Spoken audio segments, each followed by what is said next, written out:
You're listening to the Kotham Rito podcast by Spiritual Bulletin. আপনাকে স্বাগত জানাই spiritual বুলেটিনের এই পবিত্র কথামৃত অডিও যাত্রায়। আজকের কথামৃত আসছে শ্রী শ্রীরামকৃষ্ণ কথামৃত থেকে প্রথম ভাগ, চতুর্থ খণ্ড, পঞ্চম পরিচ্ছেদ, 1882 সালের 14 ডিসেম্বরের কথা। আজ আমরা একটু গভীরে বোঝার চেষ্টা করব শ্রীরামকৃষ্ণের একটা ভাবনা, মানে কে হলেন আসল সদ্গুরু, আর কেনই বা কাউকে শেখাতে গেলে, মানে লোকশিক্ষা দিতে গেলে ঈশ্বরের আদেশটা এত জরুরি। আমাদের কাছে আছে 1882 সালের 14 ডিসেম্বরের একটা অসাধারণ কথোপকথন। বিজয়কৃষ্ণ গোস্বামী সেদিন সেখানে ছিলেন। আমরা দেখব এই আলোচনা থেকে কি উঠে আসে, মানে কখন একজন শিক্ষক সত্যি আচার্য হন, আর মুক্তির পথে এই সদ্গুরুর ভূমিকাটাই বা কী।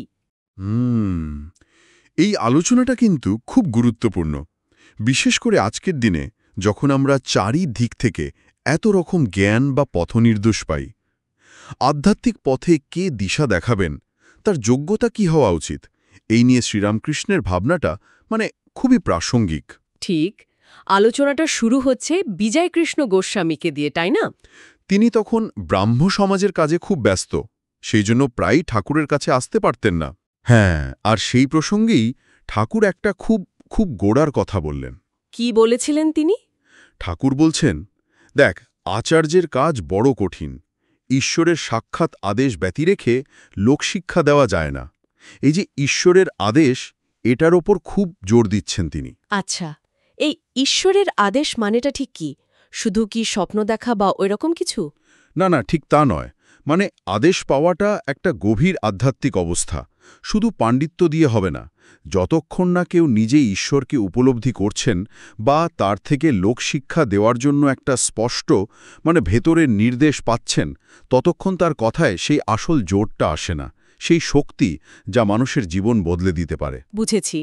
তিনি তো এটা বোঝাতে গিয়ে একটা খুব সাধারণ কিন্তু দারুণ উদাহরণ দিয়েছিলেন, তাই না? ওই হালদার পুকুরের ব্যাপারটা। হ্যাঁ, হালদার পুকুরের গল্পটা। ঘাটের পাশে লোকে নোংরা করত, তাই তো? হ্যাঁ। অনেকে বারণ করত, গালাগালি দিত, কিন্তু কোনো লাভ হতো না। একদম। কিন্তু যেই কোম্পানির চাপরাশি এসে একটা নোটিশ টাঙিয়ে দিল, শাস্তির ভয় দেখালো, অমনি সব বন্ধ। তার মানে কথার পেছনে একটা অথরিটি বা ক্ষমতা থাকা চাই। ঠিক। তবে শ্রীরামকৃষ্ণ বলছেন, এই ক্ষমতাটা জাগতিক নয়, এ হলো আধ্যাত্মিক শক্তি, ঈশ্বরের কাছ থেকে পাওয়া শক্তি। তিনি যেমন বলছেন, তার আদেশের পর যেখানে সেখানে আচার্য হওয়া যায় ও লেকচার দেওয়া যায়। যে তার আদেশ পায় সে তার কাছ থেকে শক্তি পায়। ওই চাপরাশির নোটিশের মতো আর কি। আসল শক্তিটা আসছে ঈশ্বরের কাছ থেকে। আর একটা উপমাও তো ছিল, ওই জমিদার আর প্রজার মোকদ্দমার। হ্যাঁ, সেটাও খুব ইন্টারেস্টিং। একজন সাধারণ প্রজা হয়তো খুব ক্ষমতাশালী কোনো জমিদারের বিরুদ্ধে মামলা লড়ছে এবং জিতেও যাচ্ছে। বাইরে থেকে দেখে মনে হবে, এ কি করে সম্ভব? আচ্ছা, তখন বুঝতে হবে ওই প্রজার পেছনে নিশ্চয়ই আরও বড় কোনো শক্তিমান লোক আছে যে তাকে সাহায্য করছে।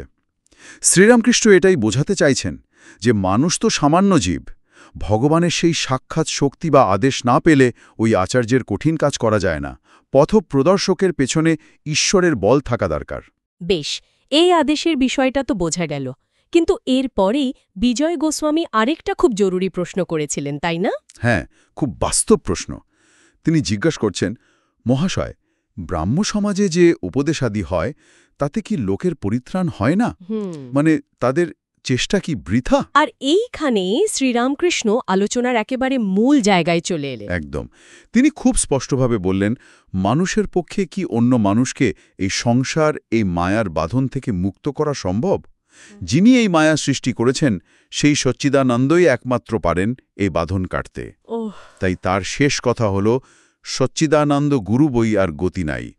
যতক্ষণ না শিক্ষক নিজে সেই ঈশ্বরকে লাভ করছেন বা তার আদেশ পাচ্ছেন, তিনি কি করে অন্যকে পরিত্রাণের পথ দেখাবেন? তার নিজেরই তো সে ক্ষমতা নেই। এই বিষয়টা বোঝানোর জন্য তিনি পঞ্চবটির কাছে দেখা একটা ঘটনার কথা বলেছিলেন, মনে আছে? একটা ব্যাঙের ডাক, খুব করুণ ডাক। হ্যাঁ, শুনে মনে হচ্ছে যেন সাপে ধরেছে, কিন্তু ডাকটা থামছেই না, অনেকক্ষণ ধরে চলছে। ঠাকুর তখন উকি মেরে দেখলেন। কি দেখলেন? দেখলেন একটা ঢোঁড়া সাপ ব্যাঙটাকে ধরেছে, কিন্তু গিলতেও পারছে না, আবার ছাড়তেও পারছে না। সাপটারও কষ্ট, ব্যাঙটারও কষ্ট। আচ্ছা। তখনই তার মনে হলো, যদি জাত সাপে ধরত 3 ডাকের পর ব্যাঙটা চুপ হয়ে যেত। মানে বিষাক্ত সাপে ধরলে কাজটা তাড়াতাড়ি হতো। কিন্তু এটা ঢোড়া সাপ। হ্যাঁ, এ একটা ঢোঁড়ায় ধরেছে কিনা, তাই সাপটারও যন্ত্রণা, ব্যাঙটারও যন্ত্রণা, দুজনেরই কষ্ট দীর্ঘ হচ্ছে। বাহ, কি সাংঘাতিক উপমা! এর মানেটা কি দাঁড়াচ্ছে তাহলে গুরু শিষ্যের ক্ষেত্রে? এখানে জাত সাপ হলেন সদ্গুরু, যিনি নিজে সিদ্ধি লাভ করেছেন, ঈশ্বরকে জেনেছেন। তিনি শিষ্যের অহংকার মানে ওই অজ্ঞানতাকে খুব তাড়াতাড়ি নষ্ট করে দিতে পারেন, 3 ডাকে ঘুচে যায়। আর ঢোড়া সাপ? তিনি হলেন কাঁচা গুরু, মানে যিনি নিজে এখনও ঈশ্বর লাভ করেননি, আদেশ পাননি। তিনি শিষ্যকে পথ দেখাতে চেষ্টা করেন বটে, কিন্তু ওই দোঁড়া সাপের মতো অবস্থা হয়, শিষ্যকে মুক্তি দিতে পারেন না। ফলে দুজনেরই কষ্ট। ঠিক তাই। শ্রীরামকৃষ্ণ বলছেন, গুরু কাঁচা হলে গুরুরও যন্ত্রণা, শিষ্যেরও যন্ত্রণা। আর সবচেয়ে বড় কথা, কাঁচা গুরুর পাল্লায় পড়লে শিষ্য মুক্ত হয় না, মুক্তি তো মেলেই না, উল্টে দীর্ঘকাল ধরে একটা অকারণ কষ্ট চলতে থাকে। তাহলে আজকের আলোচনা থেকে দুটো খুব জরুরি বিষয় স্পষ্ট হল। প্রথমত, গুরু হতে গেলে বা কাউকে আধ্যাত্মিক শিক্ষা দিতে গেলে ঈশ্বরের প্রত্যক্ষ আদেশ বা সেই স্তরের উপলব্ধি থাকাটা অপরিহার্য, না হলে সেই উপদেশে আসল শক্তি থাকে না। একদম। আর দ্বিতীয়ত, জীবের যে চূড়ান্ত মুক্তি, তার জন্য আসলে সচ্চিদানন্দ বা সেই উপলব্ধি প্রাপ্ত সদ্গুরু ছাড়া কোনো উপায় নেই। কাঁচা গুরুর কাছে গেলে লাভের চেয়ে ক্ষতি বেশি, যন্ত্রণাটাই সার। ঠিক বলেছেন। আর এই আলোচনাটা আজকের দিনে আমাদের একটা জরুরি প্রশ্ন নিয়ে ভাবতে সাহায্য করে। কী রকম? আমরা যখন নানা জনের কাছে যাই জ্ঞান বা পথনির্দেশের জন্য, তখন আমরা কি কখনো ভেবে দেখি তাদের সেই বলার অধিকার বা কর্তৃত্বের উৎসটা আসলে কি? শ্রীরামকৃষ্ণের ভাষায় ওই ঈশ্বরের আদেশ বা ঈশ্বর লাভ, সেই ব্যাপারটা তাদের মধ্যে আছে কি না? এটা তো ভাবার বিষয়। শুধু পাণ্ডিত্য বা খুব সুন্দর করে কথা বলতে পারা আর গভীর আধ্যাত্মিক অনুভূতি, এই দুটোর মধ্যে পার্থক্যটা আমরা বুঝব কি করে? এই প্রশ্নগুলো হয়তো এই আলোচনা শোনার পর আমাদের নিজেদেরই আরও গভীরে ভাবতে হবে, উত্তর খুঁজতে হবে।